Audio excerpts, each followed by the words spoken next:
Dad is God అంటున్నారు కేసీఆర్ కూతురు కవిత.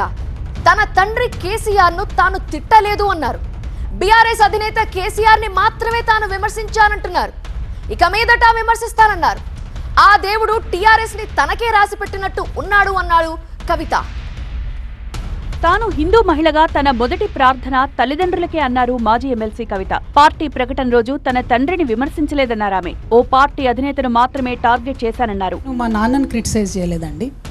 Political లీడర్గా కేసీఆర్ గారిని క్రిటిసైజ్ చేసిన, బీఆర్ఎస్ పార్టీ అధ్యక్షులు గౌరవనీయులు పెద్దలు కేసీఆర్ గారిని క్రిటిసైజ్ చేసిన తప్పితే మా నాన్న కేసీఆర్ని నేను తిట్టలేదు. మా నాన్న కేసీఆర్తో నాకు ఎటువంటి ప్రాబ్లం లేదు.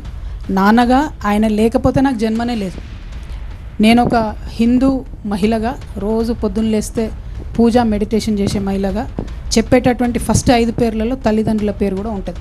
నేను మా ఫాదర్ కేసీఆర్ గారిని విమర్శించలేదు, పొలిటికల్ లీడర్ కేసీఆర్ గారిని విమర్శించినాను.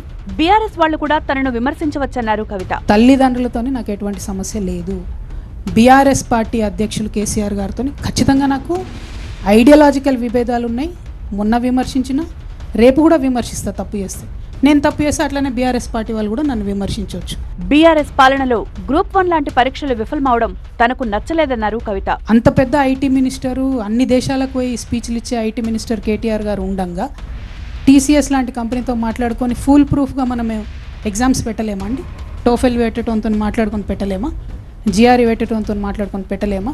ఎట్లా ఫెయిల్ అవుతుంది? మన గ్రూప్ 1 ఎందుకు ఫెయిల్ అవుతుంది? వ్యూహాత్మకంగానే పార్టీ పేరుపై సస్పెన్స్ కొనసాగించామన్నారు కవిత. టీఆర్ఎస్ తనకే రాసిపెట్టి ఉందన్నారామె. పేరు మాత్రం వ్యూహాత్మకంగానే రకరకాలుగా చెప్తూ వచ్చినాం. బట్ అల్టిమేట్గా ఎన్నికల సంఘం నుండి మాకు వచ్చిన పేరు తెలంగాణ రక్షణ సేన.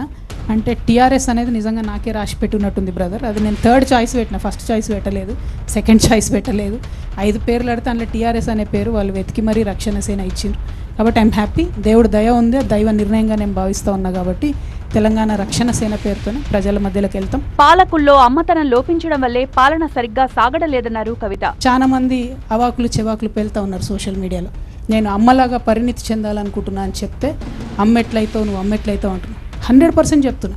ఇయాలటి ప్రభుత్వాలకు మదర్లీ టచ్ లేదు కాబట్టే, అమ్మతనం లేదు కాబట్టే పరిపాలన సరిగ్గా జరుగుతలేదు. యువకులు కాంగ్రెస్ పాలనపై ఆగ్రహంతో ఉన్నారన్నారు మాజీ ఎమ్మెల్సీ. యువకులకు ఏం చెప్పిండ్రు? నిరుద్యోగ యువకులకు జాబ్ క్యాలెండర్ వేస్తామన్నారు. ఇంతవరకు కాంగ్రెస్ పార్టీ కనీసం దాని దిక్కు కూడా తిరిగి చూస్తున్న పరిస్థితి లేదు. మీరు ఇప్పుడు తప్పించుకోవచ్చు, ఎన్నికలలో మాత్రం తప్పించుకోరు. ఖచ్చితంగా తెలంగాణ యువకులు ఎవరైతే మిమ్మల్ని బస్సు యాత్రలు చేసి, రథయాత్రలు చేసి సీఎంని చేసిండ్రో వాళ్ళే మళ్ళా బస్సు యాత్రలు చేసి, పాదయాత్రలు చేసి మిమ్మల్ని గద్దె నుండి కూడా దింపుతారని చెప్పి రేవంత్ రెడ్డి గారికి మేము హెచ్చరిక చేస్తా ఉన్నాం. ఇక మీదట తెలంగాణ రక్షణ సేన పేరుతో ప్రజల్లోకి వెళ్తానన్నారు కవిత.